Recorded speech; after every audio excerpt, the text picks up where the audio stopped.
So annoying. I can't stand winter. Every year I'm alive, I hate it more. But today I want to talk about one big mistake that I see entrepreneurs, small business owners, freelancers in particular make. So if you have a spouse that works at like a major corporation and that spouse is responsible for like your benefits, right? So maybe you have a side gig, you might be a real estate agent, insurance agent, you might be like me, you work in digital marketing, you work as whatever, and you make good money, but you have a spouse that works at a larger organization. That's where you get your health care, and they might have a 401k plan.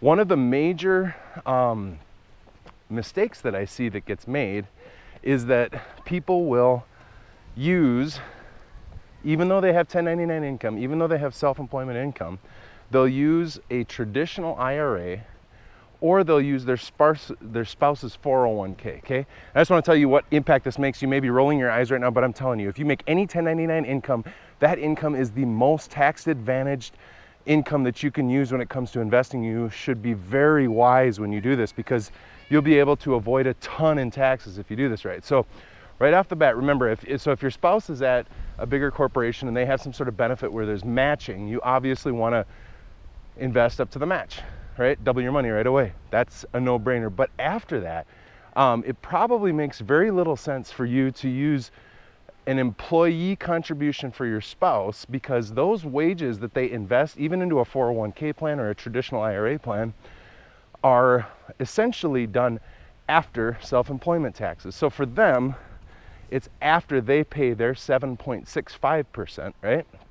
And now, if you were investing your own income as the self-employed person, if you're doing traditional IRAs, or even the employee contribution side, and we'll talk about this, the employee contribution side of a 401k, you're using after Social Security and Medicare taxes. So you've paid Social Security and Medicare, essentially the 15.3%. So basically the big mistake is people will use their employer 401k plan for more than the match. What you should do is if you have 1099 income, if you have 1099 income or self-employed income, and you don't have employees, because if you have employees, there's rules.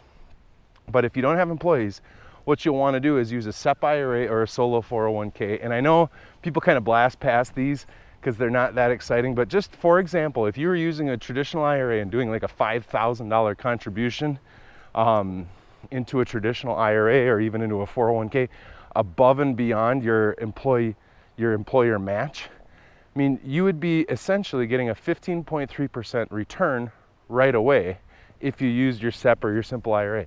So SEP, simple, individual 401k, that's the best kind of income that you want to invest on. So if you make your own income, you have self-employed income, anything, open a SEP IRA, go to Vanguard.com, that's a great one, but especially for you freelancers. And I'm telling you, you get basically a 15.3% instant return when you do that. And good luck, guys. Hopefully that's helpful.